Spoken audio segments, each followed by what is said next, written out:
Well, what I would say, and let me repeat what I said earlier, there are potential impacts of devolution on regional airports. The government is reviewing options for supporting regional airports in light of those effects, and will publish a discussion paper later in the summer. So I understand that the honourable gentleman who has campaigned consistently on this matter may be a little impatient, but if he will just bear with us for a little bit longer, but let me give way to him again. I understand the constraints and I think I wouldn't expect him to criticise his boss, but he said there's a discussion paper coming out. What is then the timescale going to be? Because clearly if the Scottish Government moves to reduce APD as quickly as they get the powers, then that will have a direct effect on a place like nuclear. What timescale is he looking at?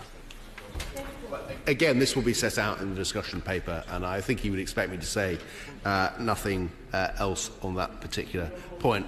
Certainly wait to the honourable gentleman. I'm grateful. Is it the government's view that the existence of air passenger duty has had any effect at all on the number of airline passengers flying to and from the United Kingdom and within the United Kingdom in each year since APD came in? Does the government think that the existence of that tax has lessened the numbers, had no effect on the numbers, or paradoxically increased the numbers? I think it would be fair to say that given that we do believe that APD raises revenue,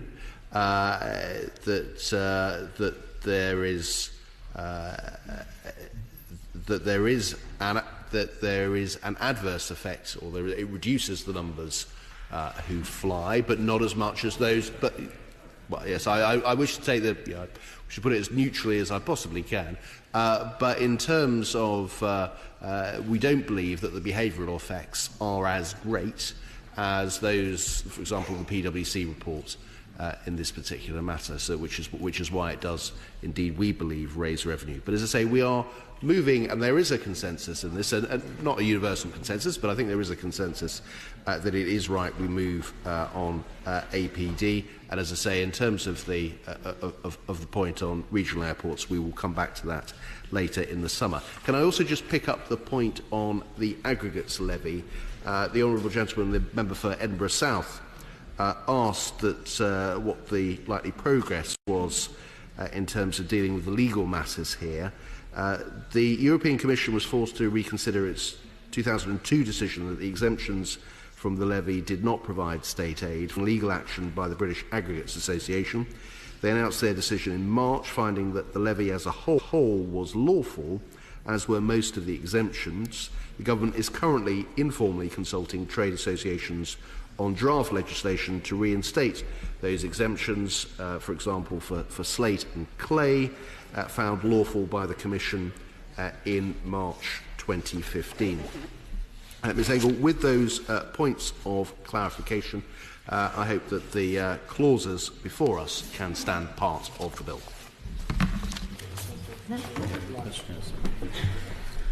The question is that Clause 16 stand part of the bill. As many as are of that opinion say aye. Aye. Of the contrary, no. The ayes have it. The ayes have it. The question is that Clause 16 stand part of the bill. 17. Oh, 17. I apologise. The question is that Clause 17 stand part of the bill. As many as are of that opinion say aye. Aye. Of the contrary, no.